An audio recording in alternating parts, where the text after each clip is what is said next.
11వ అంతర్జాతీయ యోగా దినోత్సవ అంబరాలంటిన విధంగా అయితే ఈరోజు విశాఖ వేదికగా జరిగినటువంటి పరిస్థితి కనిపిస్తుంది. ఇదే క్రమంలో మనతో పాటు ఎమ్మెల్యే విష్ణుకుమార్ రాజు గారు మనతో పాటు ఉన్నారు. ఆయనతో మాట్లాడి మరి మీరు తెలుసుకునే ప్రయత్నం చేశారు. సార్ చెప్పండి సార్, ఎలా అనిపిస్తుంది ఏంటి ఈరోజు నరేంద్ర మోడీ గారు కూడా నేరుగా డైరెక్ట్గా ప్రజల్లోకి వచ్చి సాధారణమైన ప్రజల్లోనే కలిసి ఈరోజు యోగా చేయడం పరిస్థితి కనిపిస్తుంది. దీన్ని ఎలా చూడాలి, ఏంటి ఎంత సాదాసీదా వ్యక్తిగా ఎలా మారారు? ఇది యోగా అనేది ఒక అద్భుతమైన ప్రక్రియ.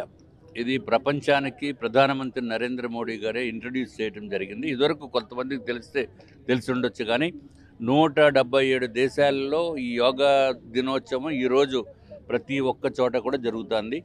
అందులో ముఖ్యంగా మన విశాఖపట్నంలో చంద్రబాబు నాయుడు గారు ప్రోద్బలంతో, అట్లాగే పవన్ కళ్యాణ్ గారు, ఇక్కడ మిగిలిన కూటమి నాయకులు అందరూ కలిసి ఏదైతే ప్రధానమంత్రి గారు ఆకాంక్షించారో విశాఖపట్నంలో చేద్దాము, ఆంధ్రప్రదేశ్లో చేద్దామని చెప్పిన ఆ పిలుపు మేరకు మొత్తం యావత్తు విశాఖ పుర ప్రజలందరూ కూడా తరలి వచ్చి అందరూ కూడా యోగాలో పార్టిసిపేట్ చేసి అత్యంత అద్భుతంగా ఈరోజు యోగా చేశారంటే నిజంగా విశాఖ పుర ప్రజల యొక్క అభిమానాన్ని, యోగా పైన ఉన్న ఆసక్తిని కూడా మనం చూసే పరిస్థితి ఉంది. ఇప్పుడు ఇవాళ చూస్తే more than 3 lakhs people participate చేశారు.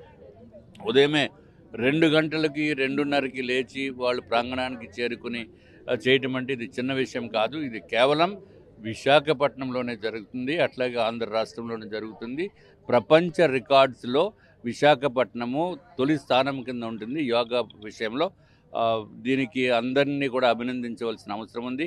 అధికార యంత్రాంగం దగ్గర నుంచి కలెక్టరేట్ నుంచి కలెక్టర్స్ కానీ, ఇంకా మిగిలిన ఐఏఎస్లు కానీ ఐపీఎస్లు కానీ ప్రతి ఒక్కరూ ఇంక్లూడింగ్ పబ్లిక్ సహకరించిన వలన గ్రామ వాలంటీర్స్, పీడీలు, ఏపీడీలు, సిఓస్, ఆర్పీస్ అందరూ కూడా అత్యంత అద్భుతంగా వారు పనిచేయటం అనేది నిజంగా చాలా చాలా ఆనందదాయకము.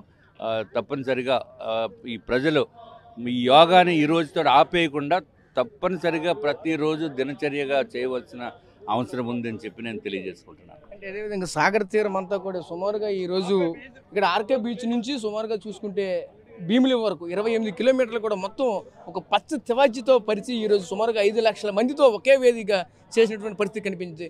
ఈరోజు కూటమి నాయకులు ఒక పిలుపుతో ఎంతమందిని ఏ విధంగా సమీకరించారు ఏంటిది? అంటే కేంద్ర ప్రభుత్వం కూడా ప్రధానమంత్రి నరేంద్ర మోడీ గారు పిలుపు మేరకు అట్లాగే కేంద్ర ప్రభుత్వ పూర్తి సహాయ సహకారాలు కూడా ఉన్నాయి. సుమారు 62 కోట్ల రూపాయలు వారు కేంద్ర ప్రభుత్వం శాంక్షన్ చేయడం జరిగింది. అట్లాగే రాష్ట్ర ప్రభుత్వము దానికి ఇంకా మిగిలింది ఎంత అవసరమైతే అంత రాష్ట్ర ప్రభుత్వం కూడా శాంక్షన్ చేస్తూ సుమారు 12,000 బస్సెస్ని కూడా సేకరించి మోర్ దెన్ 12,000 బస్సెస్ని సేకరించి అత్యంత అద్భుతంగా చేయటం జరిగింది. ఇంకెప్పుడు వైజాగ్లో ఇటువంటి ప్రక్రియ జరుగుతుందని మాత్రం నేను అనుకోను. ఈరోజు పార్టిసిపేట్ చేసిన వాళ్ళు అందరూ కూడా అదృష్టవంతులుగా భావించవలసిన అవసరం ఉంది. ఇంత గొప్ప కార్యక్రమం జరిగితే మరోవైపు వామపక్షాలు ఆరోపిస్తున్నాయి, ఎక్కడ చూసినా సరే ట్రాఫిక్ ఆంక్షలతో పూర్తిగా విశాఖను కొట్టుదిట్టం చేశారు. గత 15 రోజులకైతే మాత్రం ఎవరు కూడా బయటికి రాలేని పరిస్థితి అంటూ చెప్పుకొస్తున్న పరిస్థితి కనిపించింది. దీన్ని ఎలా చూడాలి? 15 రోజులు అనే మాట అవాస్తవము. ఇది నిన్నటి నుంచి కొంచెం ట్రాఫిక్ రెస్ట్రిక్షన్స్ పెట్టారు. ఎందుకంటే మన విశాఖపట్నము ప్రపంచ పటంలో యోగా అంటే విశాఖపట్నం అనే పేరు వచ్చేటట్టు చేయటానికి ప్రజలు ఆ మాత్రం సహకరించవలసిన అవసరం ఉంది. అందులో ఈరోజు పూర్తి సెలవు దినంగా ప్రకటించారు. సో నిన్న మధ్యాహ్నం నుంచి కొంచెం ట్రాఫిక్ ఆంక్షలు పెరిగినాయి. ఆ మాత్రం ప్రజల గురించి, విశాఖపట్నం గురించి, మన ఆంధ్ర రాష్ట్రాన్ని గురించి, ఆంధ్ర రాష్ట్ర పేరు ప్రఖ్యాతులు కూడా ప్రపంచ స్థాయిలో తెలిస్తే అక్కడి నుంచి అన్ని విధాలుగా కూడా మనకి అట్రాక్టివ్గా బిజినెస్ ఆపర్చునిటీస్ కానీ ప్రతిదీ కూడా కలిసి వస్తుందనే ఉద్దేశంతో ఈ విధంగా చేయటం జరిగింది. చాలా ప్రభుత్వం అత్యంత అద్భుతంగా చేశారని చెప్పి తెలియజేస్తున్నాను. Thank you sir. ఇది చూసాం కదా, ఒకటే చెప్పుకొస్తున్న పరిస్థితి కనిపిస్తుంది. విష్ణుకుమార్ రాజు గారు కూడా ఏదైతే ఈరోజు ప్రపంచ స్థాయిలో విశాఖపట్నం అయితే మాత్రం ఈరోజు వేదికగా ఉండడమే కాకుండా గిన్నిస్ రికార్డు కూడా సృష్టించినటువంటి పరిస్థితి ఉంది. ఇదంతా కూడా కేవలంగా ప్రధానమంత్రి నరేంద్ర మోడీ వల్ల సాధ్యమైంది కూడా మరొక వైపు చెప్పుకొస్తున్న పరిస్థితి కనిపిస్తుంది. ఇండియా పాకిస్తాన్ తాజా అప్డేట్స్ కోసం డౌన్లోడ్ చేసుకోండి RTV లైవ్ యాప్.